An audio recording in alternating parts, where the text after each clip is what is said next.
Coming up on today's WrestleTalk news, not much really. Only all of the news. A WWE star is jealous of AEW after All Out. We've got the real reason Bryan Danielson chose AEW over WWE, and more from Adam Cole and Ruby Soho as they're also All Elite. Subscribe to this channel and enable notifications to always on, because maybe, just maybe, we could also be All Elite. It could happen. Please subscribe. Ollie Davis has threatened to take away my PlayStation if you don't, and I've just started a new Resident Evil 2 save file, so go on, subscribe for us, please. Oh, please, Governor. Support WrestleTalk!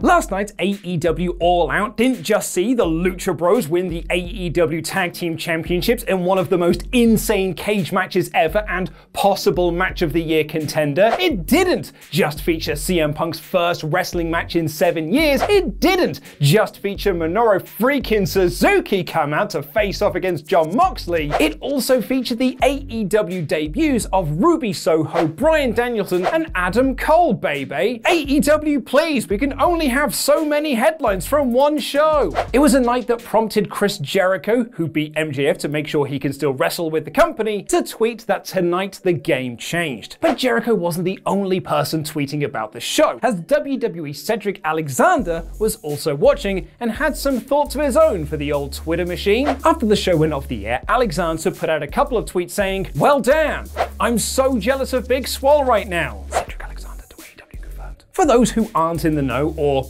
didn't check Wikipedia, Big Swole is the IRL wife of Cedric Alexander, who featured in the Casino Battle Royale Women's Battle Royale cards with the debuting Soho. Alexander wasn't the only person from WWE tweeting about AEW All Out. More on that in a bit. But he is the only one who noted that he was jealous of the talent who were there. And when you hear from the new signees about how they talk about what it's like to be backstage at AEW, it's hardly surprising. But you know what? I'm sure Cedric is having a grand old time in WWE. Let me just go onto cagematch.net and check his latest win-loss record. Oh dear. Oh god, he hasn't won a match since May. Oh bloody hell, he's been losing a lot to Jackson Riker on main event. Yeesh. But yeah, he wasn't the only WWE star tweeting about the show, mostly prompted by that debut of Ruby Soho, who won the Casino Battle Royale. Liv Morgan tweeted, "Tears, you're a star, Ruby Roo. I'm so proud of you," which sounds like a remix to the Scooby-Doo theme. Ruby, Ruby Roo, so proud of you. Tegan Knox tweeted, "Chant her freaking name," which Dakota Kai presumably did via text-to-speech, while Mia Yim simply just wrote the name Ruby. And Kevin Owens tweeted, "It's awesome when good things happen to good people, but it's even better when good things happen to great people." Morgan, Tegan Knox, Mia Yim, Dakota Kai, Kevin Owens, to AEW confirmed. Thank you to our Patreon pledge hammers, the Kessel Run DX Solo and Ryan Disco Stewart. Get your name in the WrestleTalk news along with other great perks at patreon.com/WrestleTalk. The post-All-Out media scrum saw all of the new debuts make their presence in All Elite Wrestling known. And here's what Ruby Soho had to say about her debut. I have never experienced anything like that before. And to have people have that anticipation for me to come out, and for people to want that, and for people to get it and get excited, is something that I think all of us in the wrestling industry thrive for. Like that moment of just being accepted and wanted and welcomed at this new incredible company that you work for. Like that's always a scare, right? Like you're working in a new place. Am I gonna be accepted? Am I gonna fit in with it? It just felt like home immediately from the moment I walked out there. And it was incredible. Honestly, and I really wish I could find the words to express the level of welcoming I felt when I walked through these doors today. And I told Tony this earlier. There's something very special about this place. And I had heard a lot of things. I know a lot of people here. I've worked with a lot of people here that I worked with on the indies. And they all told me the same thing. And I tried so hard not to get too excited because I'm like, it can't be that. It sounds too good to be true. It can't be that great, right? It honestly is. Like I walked through those doors and I've never felt more welcome in my life. had so many people hugging me. We're so happy you're here. Like, what a beautiful feeling to be excited when you come to work and feel like you're welcome. I was just elated. It was just such a beautiful thing, and to speak to Tony and be like, so like I was almost like searching for like, oh, what are you looking for? Like, what do you want? And he's just like, I just want you to be you. I don't think I've ever had that in a long time, and it felt incredible to just be like, wow, like this freedom, this creative freedom where the possibilities are endless.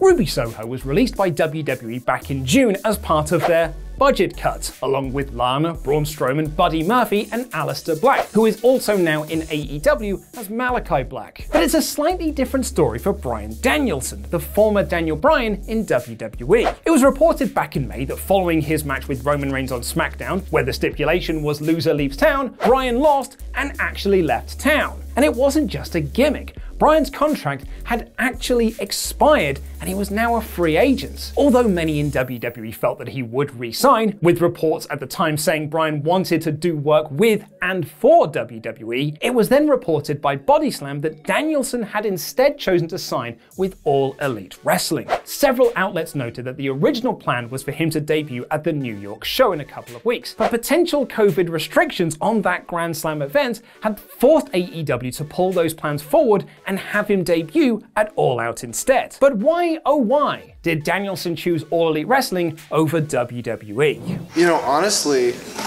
it was an internal battle the whole time, because in my promo, what I said out there, none of that was promo. It was, I loved where I worked before, like I did, and I love the people I work with, you know. But there was never a moment that I was like, now I know.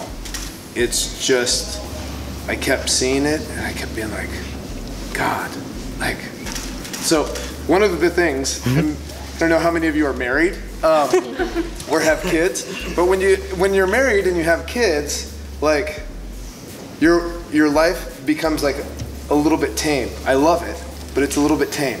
I need one part of my life that's a little bit wild, right? That like, oh man, you see these guys doing these crazy things, and I'm like, oh my God, can I do that? You know what? Hell yes, I can. I don't care. Like, I'm gonna go out there and I'm gonna show everybody here that what elite really looks like. Like, this is what elite looks like. And I'm not, you know, Punk had come in and said like, oh, I want to help the young guys and all that kind of stuff. No, man, I'm going to kick their f***ing heads.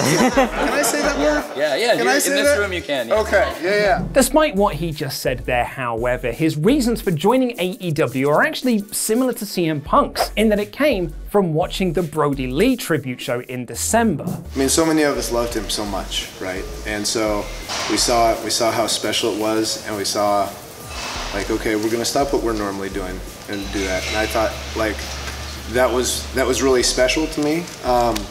But so that was when I really started kind of thinking about it, knowing that my contract was coming up. But the final decision, honestly, was just like, I started thinking about things, and WWE was so gracious with me as far as the offer that they gave me. They were going to let me go do some other stuff and outside.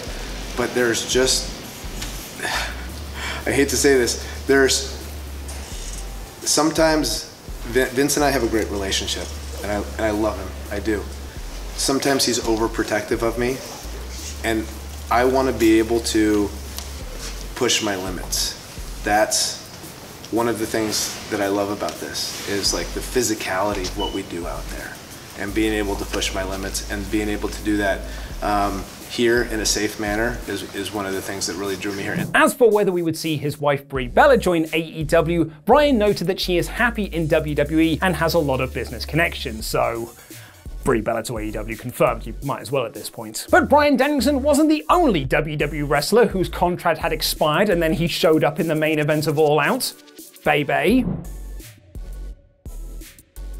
One of the more surprising stories of 2021 is that WWE accidentally let Adam Cole's contract expire in July because they were under the impression that he was signed until the end of the year. This slip-up in fact led to the firing of Canyon Ceman, thought to be the one responsible for the error. Canyon Ceman to AEW confirmed. But as it turns out, WWE weren't alone in thinking Cole's contract expired in December, because Adam Cole thought it did too. Yeah, so funny enough, believe it or not, I was also surprised. Yeah. I was under the impression that it was like 6 months later. So it was a surprise to me, it was a surprise to them. And then all of a sudden, I went from thinking, okay, December is when I'm going to start talking about a new contract. And then it was like, oh no, we're talking about it in 3 days. So then I know it was public knowledge to a lot of people that I had signed a little extension. I was in the middle of a really serious angle with Kyle O'Reilly, which was very important to me. He's one of my best friends in the entire world. And then after that is when stuff kind of opened up for me. So, but yeah, very surprising to me. It was just as surprising to me.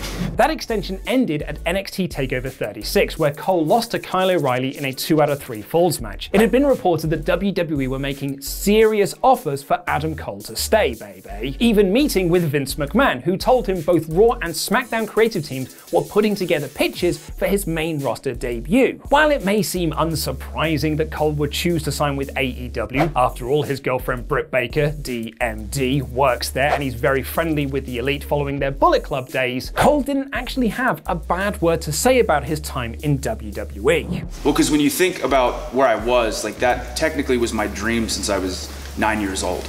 And then I'd seen everything that AEW was doing. I'd been here countless times to support Britt and hang out with the crew, and it's just the best crew. The shows are amazing, the fans are amazing, but at the same time, I had really built a reputation for myself there as well.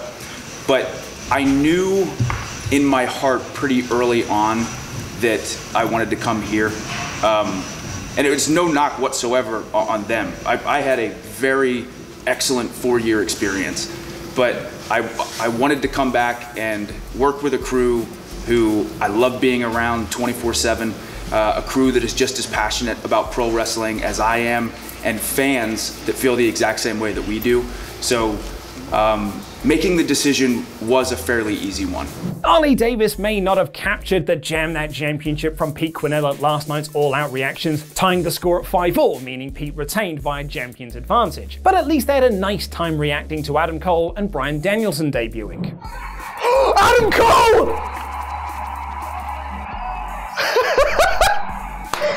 Oh, they're already dead, Ollie! Oh, of course. Oh my God. Go! Adam Cole, baby! Oh, look at him.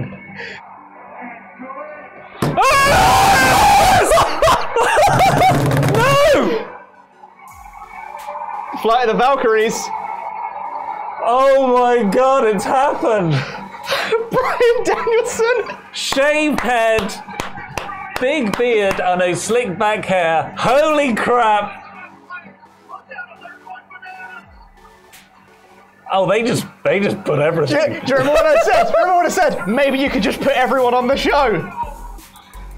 Bryan Danielson is here. Oh my God. Screw you, Delta variant. We're doing it all now.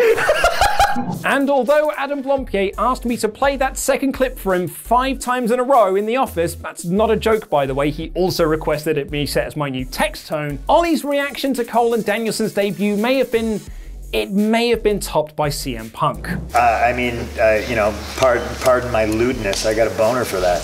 CM Punk's boner to AEW confirmed. Bryan Danielson is all elite. Adam Cole is all elite. Ruby Soho is all elite. Minoru Suzuki loves being punched in the face. And oh yeah, CM Punk wrestled for the first time in 7 years. But what happened on the show? What me think of it? I'll tell you as I review AEW All Out in about 8 minutes. Probably 10 minutes, probably.